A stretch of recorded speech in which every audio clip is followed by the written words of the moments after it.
Hey, listeners, get ready to transform your career and finances.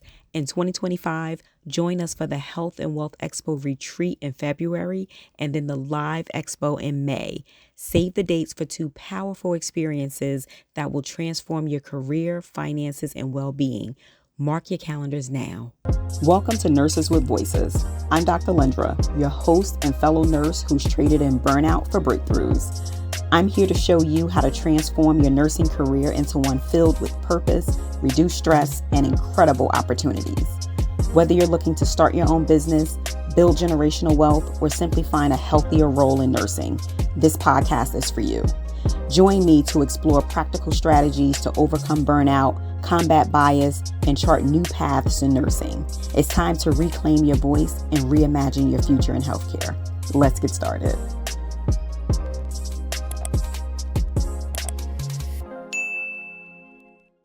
Welcome back to another episode of Nurses with Voices. I'm your host, Dr. Alandra, and today I have Dr. Alejandro Badia.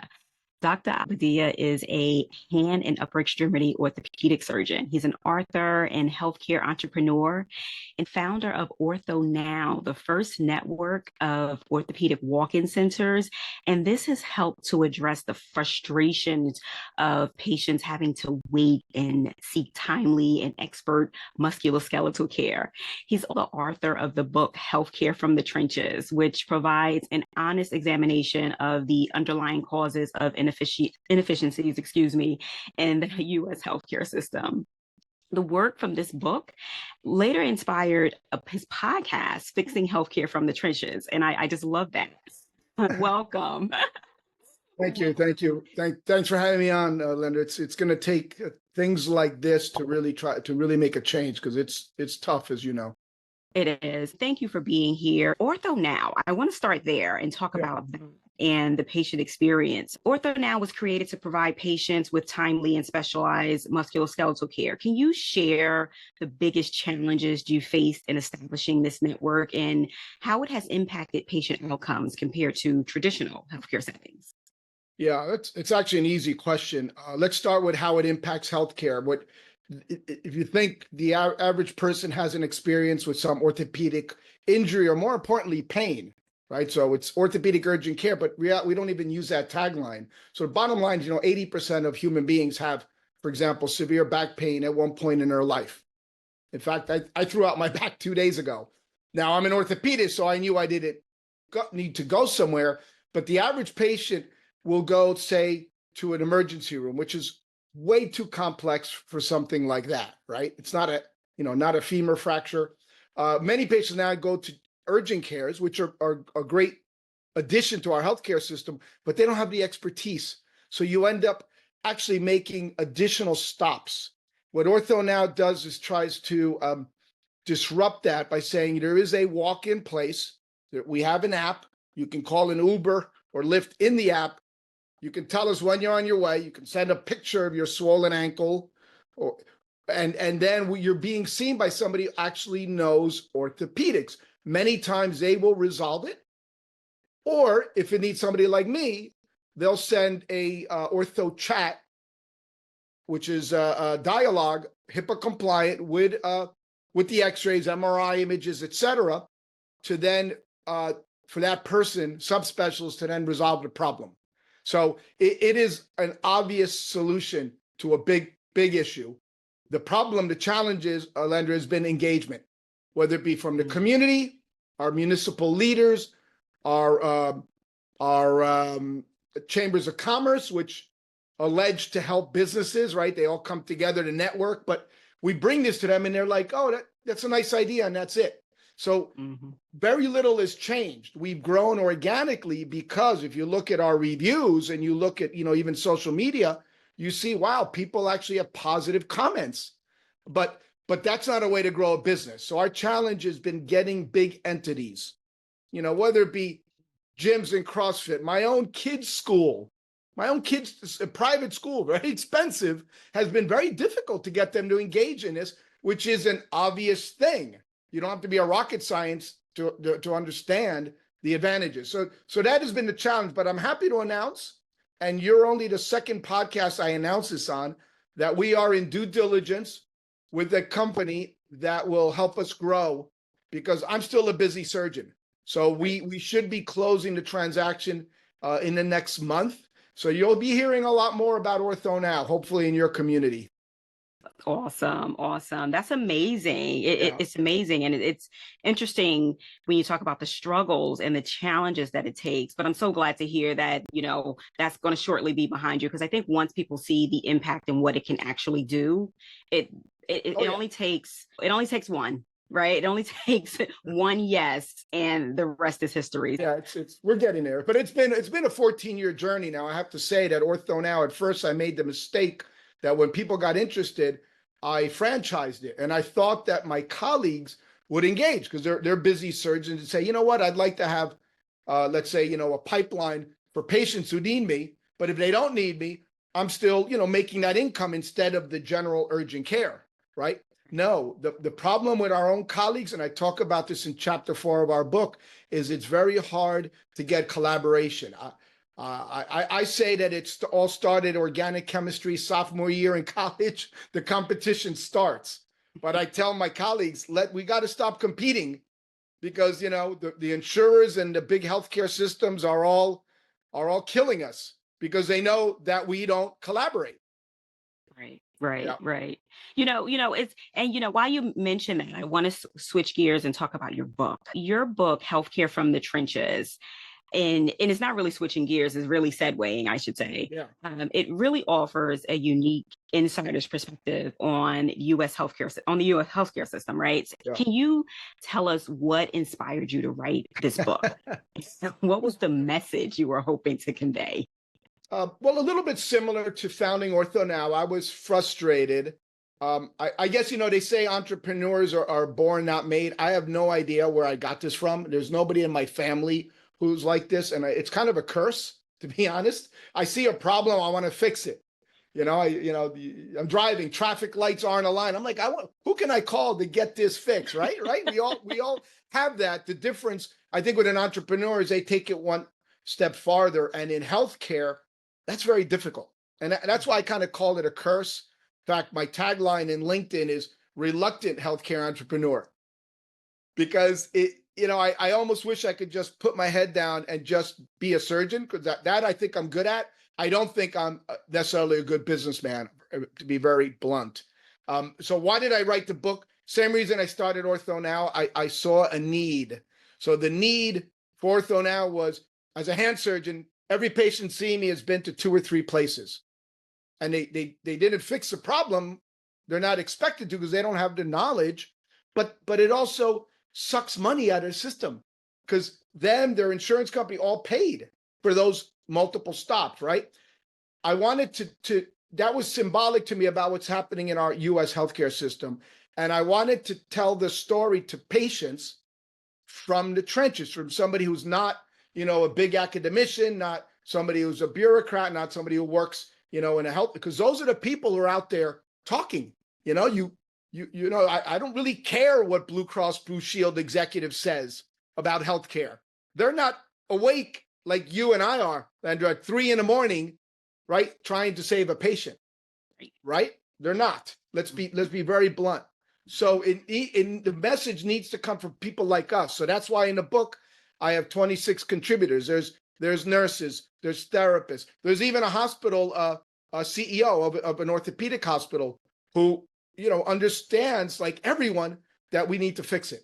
So that was the reason for the book, and I had started preparing it mainly with the contributors, but my portion is about 90% of it. Mm-hmm. And I hadn't written mine. I had all the ideas, and then when the pandemic hit, bam! I wrote it in 10 weeks. Here's a book. So it's 460 pages. I literally wrote this in 10 weeks. Wow. Yeah. Wow. When you talk about the challenges in the U.S. healthcare system, in your book, you highlight the complex behaviors that both providers and patients face, right, within the healthcare system. Could you elaborate on some of the most significant challenges that you observed as a practicing orthopedic surgeon? Yes, I think all clinicians, and this will include nurses, techs who do studies, that there is this ridiculous barrier called authorization. And I know, and thank God, and I'd like to say I have a humble little part in helping changes, but I think there is some movement as even the insurance companies are realizing, my God, we spend a lot of time and money on this. Who is the best person to authorize a procedure or study? The clinician, whether it be a nurse practitioner, a PA, an allopathic physician or osteopathic physician. We have the expertise and training. Why should somebody at a desk at an insurance company be putting these hurdles? And guess what? That hurdle costs money. That person isn't not working. Yeah. They have a salary, benefits, including, ironically, health insurance, right? So they are standing in the way. So I would say that is the biggest impediment to streamlining our healthcare system, because it delays care. It often leads somebody to say maybe who has an early malignancy to now have, a stage 3 cancer. Or in my case, I can give you plenty of examples where somebody, comes and sees me, and months later, by the time I get to do what I need to do, the problem is more advanced. That is a pervasive problem in our system, and that would be the one thing I would change, and that involves getting the middlemen out of the way. Right. So I just wrote an article that'll come out. If I could get the popular media to care, that's the problem. I just wrote an article that basically talks about the cottage industries in healthcare. All these people that you get right in your LinkedIn box, and who want to, offer all these little services, but they're not free. I'm thinking that's smart, but we don't really need it.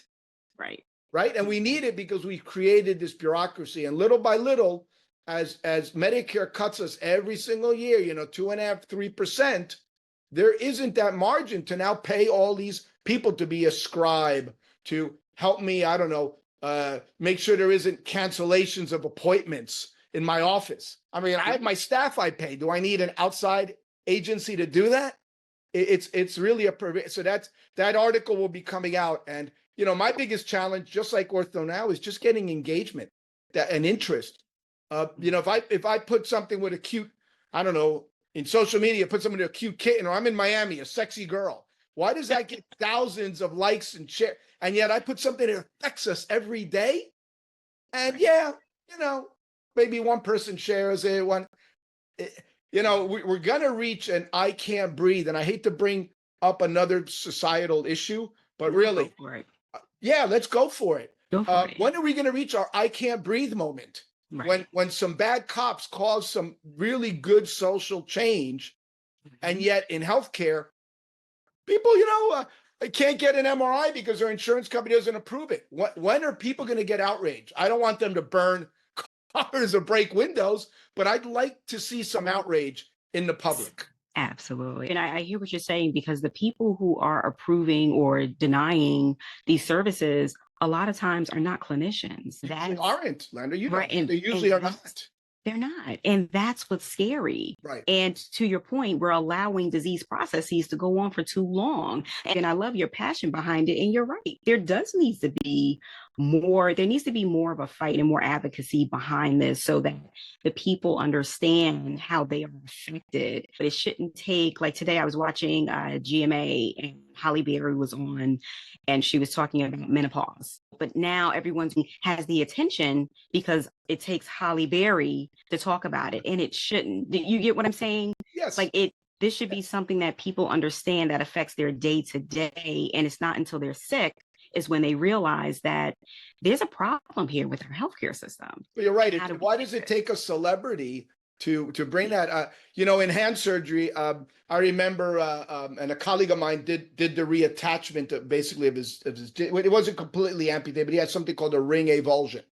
Okay, and that I get confused with the two late night talk show hosts. I still think they're the same person, but what are the two guys that? What's their names? Who was that night? Jimmy Kimmel. Yeah, and then the other one, Jimmy Fallon, is it? Jimmy Fallon. Okay, yes. I think it was him. Jimmy Fallon. So he had an injury, and he did something I thought was very admirable. He talked about his injury. Comes out. I saw the tapings. I don't watch as much that stuff as I used to. So I saw the taping of and he invited his hand surgeon. He had his finger, I believe is at Bellevue, yes, it was at Bellevue, which was where I trained.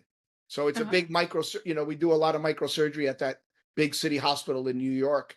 And he invited his surgeon, Dave Chu, who's a friend and colleague of mine, to come out on the show and talk about this. And I thought, wow, we've been doing microsurgery and reattaching digits and really complex stuff that's poorly reimbursed, by the way. And I hate that term, poorly paid, I should say. Why is it reimbursed? It's not reimbursed, it's paid, right? Poorly paid for, being all night under the microscope to do this.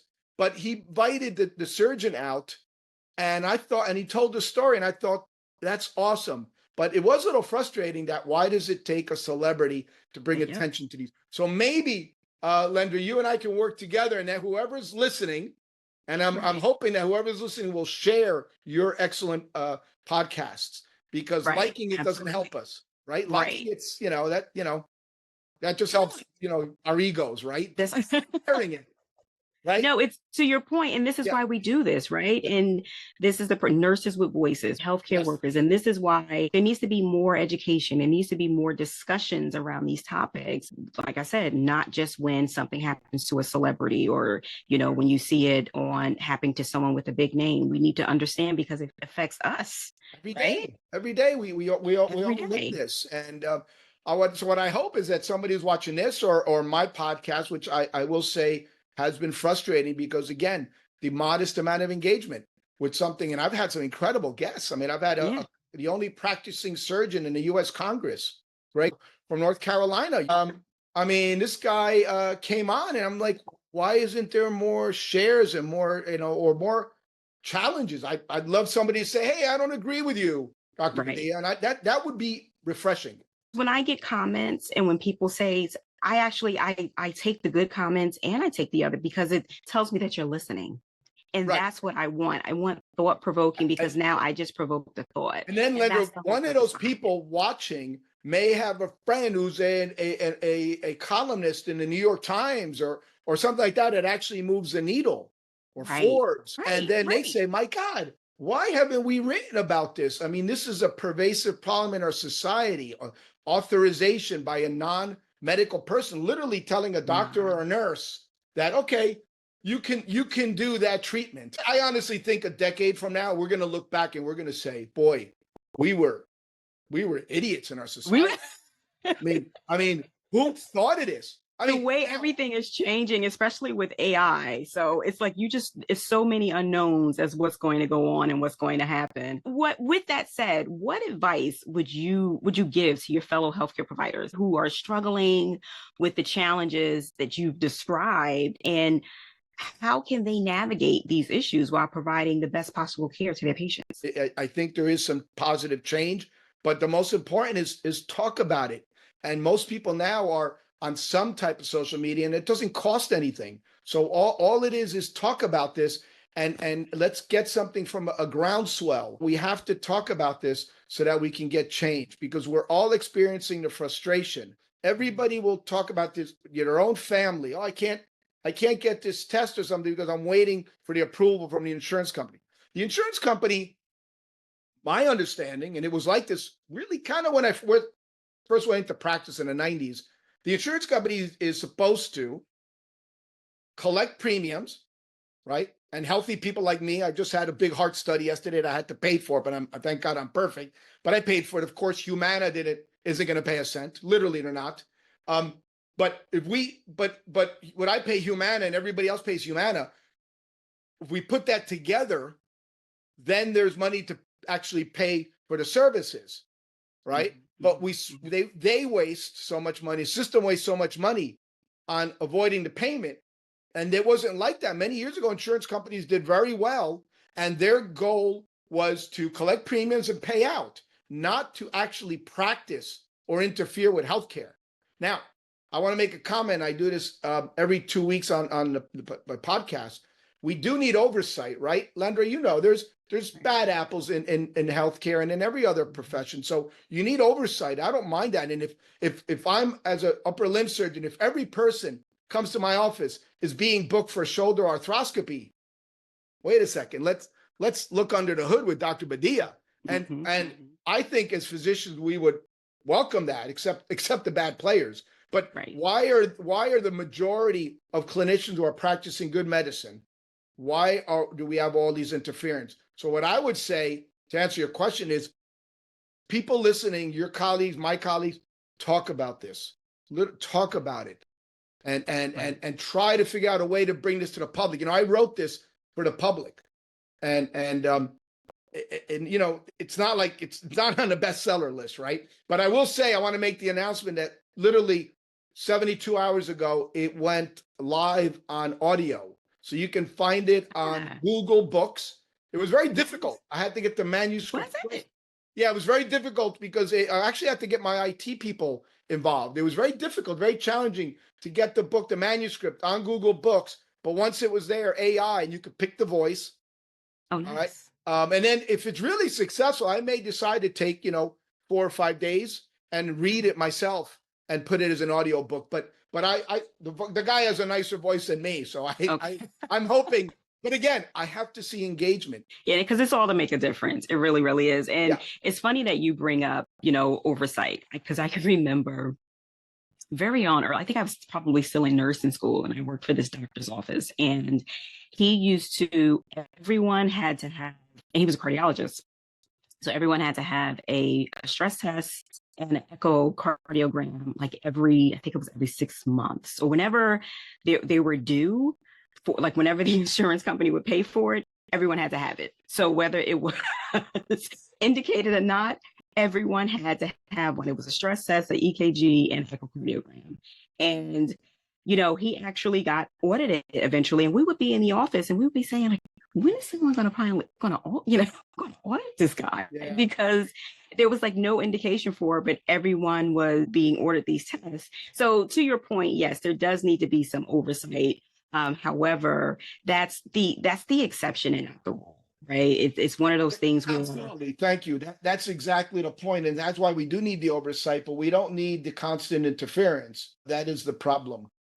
That's the problem. So in my book, I talk about malpractice, for example, and that's the bane of every doctor, right? Because let's face it, a lot of its lawsuits are frivolous, right? You don't have a good outcome.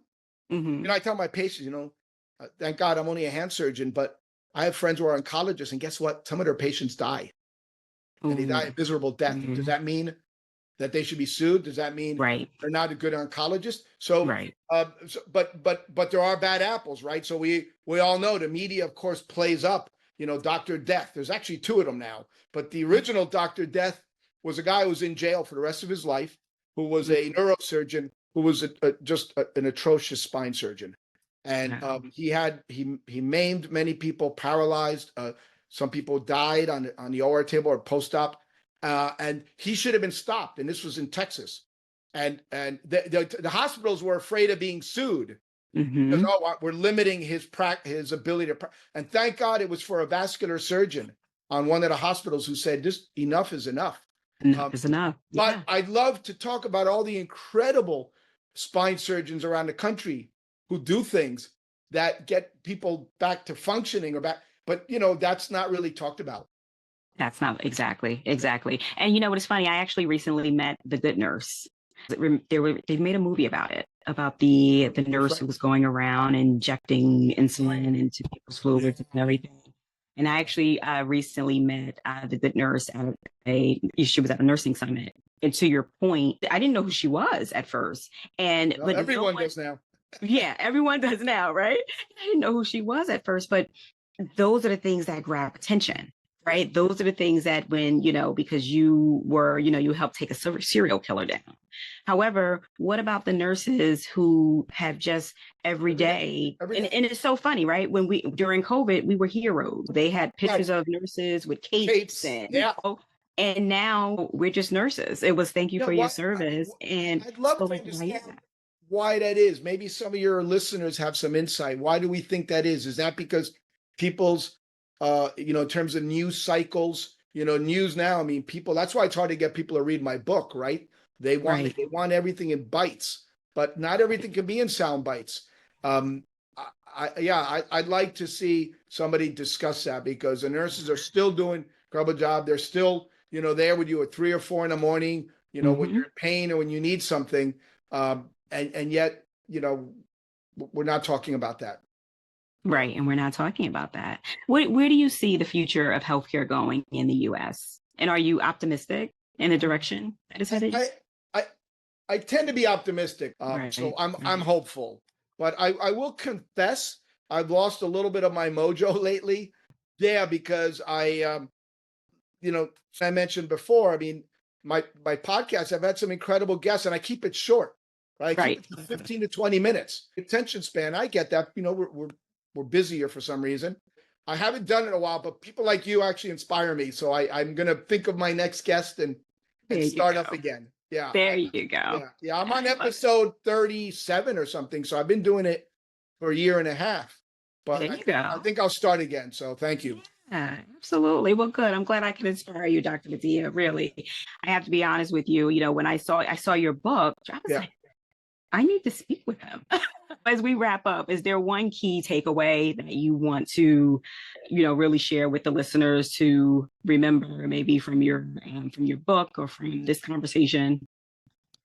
Yeah, I think that we have to, clinicians have to collaborate. I may give a different takeaway if it was mostly the public, but because of your audience, I would love that nurses listening, other clinicians, some public, talk about this. That means really sharing your podcast, but commenting on it and engaging. And I think that is the one takeaway I'd like to see. I'd love for them to. I mean, the book doesn't make any money, of course, but I'd love to see more of sales of that. And then I can show you on my shelf here the books I read to be more educated, to write mine, and then I keep reading afterwards. And I wonder how those books. Now, some of them do have a lot of readers, and I'm not sure what that takes. I one thing I'd like with my book is to maybe try to get maybe a publishing house that has the marketing engine to really make this of interest. We should definitely be in the trenches. Yeah, I'm in the trenches. I'm thinking about my, the two of the international. I operate on a lot of international patients.